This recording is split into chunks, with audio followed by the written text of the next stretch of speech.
California farmers are destroying their own crops because they don't have enough water to keep them alive. It's a problem affecting many farmers, and eventually, it's a problem that will impact what produce you'll find at your grocery store.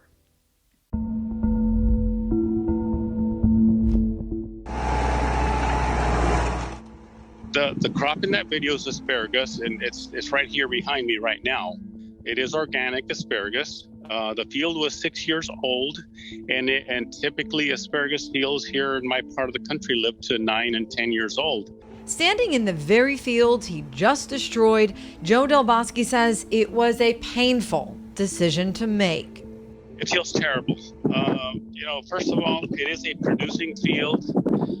It could have gone another 3 years. But what really hurts is at the end of the day is, we had about 20 people working this one field, and we have to tell them that there's no work for them next year. Water forced him to make this choice. Because this asparagus field uses a little bit more water than melons, I decided to destroy this one and save the water that would have gone to this field for our melons. Joe owns Bosque Farm, situated in California's Central Valley. He says he's just a farmer, but in reality, he's farmed since the 1980s. He grew up on this land, and presidents have sought out his knowledge. Obama visited in 2014. Drought was a problem back then, too. You don't really see a drought as a natural disaster where something is falling down or cracking open or washing away. What you see out here in a drought is nothing. Bare land, no crop, no water, no people working there, just silence. That's what a drought is here. No food. It's just deafening, and it's really disheartening. And he says you'll notice it in the stores. This is yet another drought year for California, and it highlights the state's complicated water system. Water service contractors, our agricultural water service contractors, are essentially at zero, and our M&I contractors, that is municipal and industrial, that is for cities, those contracts are generally at 50%.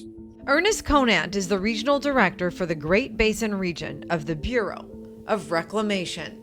The Bureau of Reclamation operates in the 17 western states, and its primary mission is to deliver water and produce power while complying with, environmental laws in an economical fashion.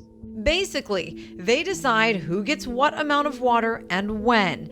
But here's where it gets confusing. There's contracts and water rights, some of which date back to the gold rush days.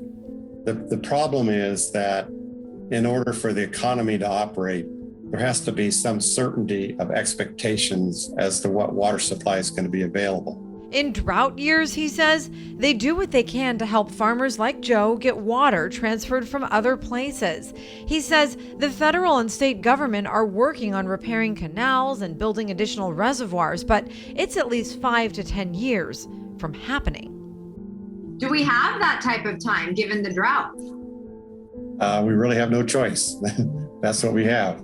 Water diversion for environmental reasons is also a challenge because it takes water away from farms to support wildlife.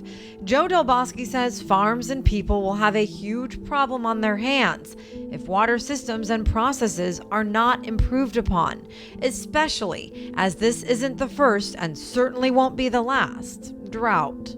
We've got to keep this agricultural industry in California alive. I think the country really needs the kind of food that we produce here. I'm Stephanie Stone, reporting.